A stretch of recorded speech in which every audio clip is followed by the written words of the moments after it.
C'est intéressant de voir cet arboretum parce qu'on l'a vu tout petit là, les premières fois. Et puis on voit maintenant les plantations qui ont grandi, quoi. On a affaire à des jeunes adultes alors que nous on commence à être des vieux adultes, les hommes. Hein. Et il y a la question de la pérennité de l'arboretum qui est très intéressante, qui est très importante pour que ce bijou puisse rester en vie et non dégradé pendant les décennies et les siècles qui vont venir. Donc on bénéficie de vieux arboretums qui sont une richesse extraordinaire pour nous, l'arboretum des Barres et les autres. Donc il faut trouver un moyen pour perpétuer l'élan qui a été donné par Jacques et Annie et les personnes qui les accompagnent. Donc il y a la question juridique. Donc ça c'est un sujet un peu moins rigolo, mais qui est nécessaire aussi.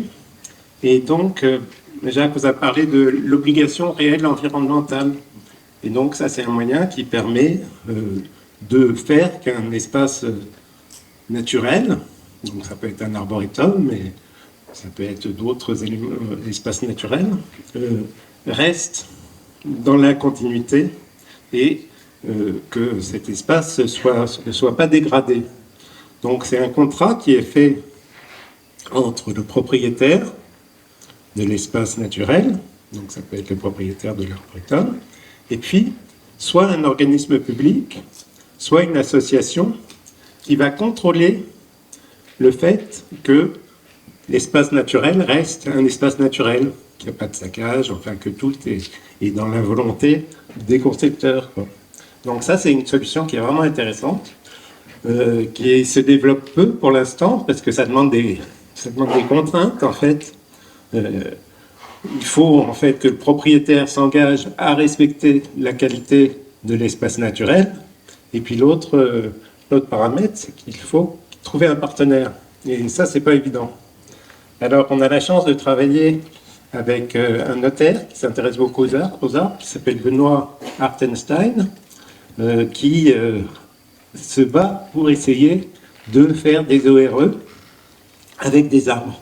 Donc, il en a fait un, notamment avec un alignement de marronniers, qui est fait en partenariat avec la Ligue de protection des oiseaux.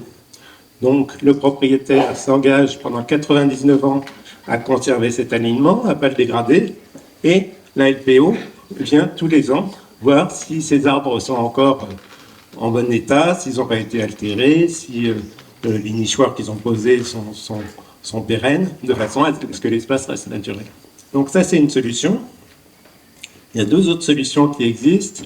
C'est de mettre des espaces au niveau du plan local d'urbanisme en espaces boisés classés.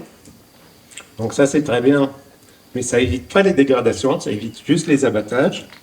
C'était fait initialement pour des espaces boisés, et puis la loi a évolué de façon à ce qu'on puisse protéger les alignements, les haies, les arbres ételés, même en espaces boisés, donc pour éviter l'abattage. Mais ça évite pas les dégradations. Et puis, il y a un autre système qui s'appelle les éléments de paysage. Donc là, c'est le code de l'urbanisme, qui permet aussi de protéger des espaces en donnant des prescriptions.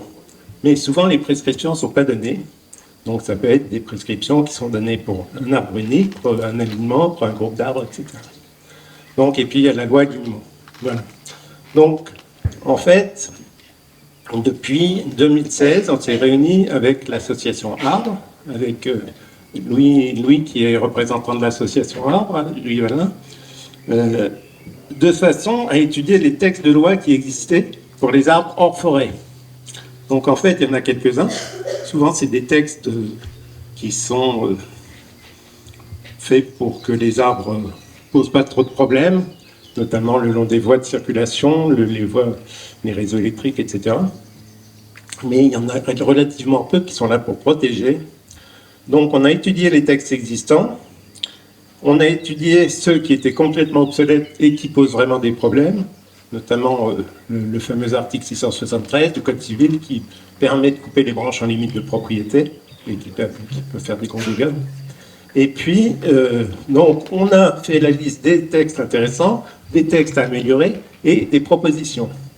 Donc on a un groupe d'une 50aine de personnes qui travaillent sur le sujet, dont beaucoup de juristes, et on en est à la phase de proposition.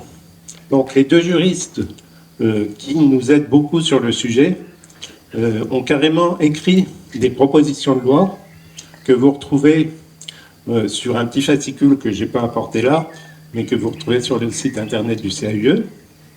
Et en fait, on donne des propositions de façon à ce que les arbres soient mieux protégés, de façon à ce qu'il y ait des référents arbres dans les communautés d'agglomération et qu'il y ait différents systèmes, donc je ne vais pas vous détailler aujourd'hui, mais qui permettent de protéger l'arbre. Donc là, le document est prêt. On est dans la phase la plus compliquée, c'est qu'il faut trouver des élus, donc des députés et des sénateurs, qui vont porter le projet et qui vont essayer de le faire adopter. Donc voilà. Donc on en est là. Si parmi vous, vous connaissez des élus influents qui s'intéressent au sujet, je suis preneur.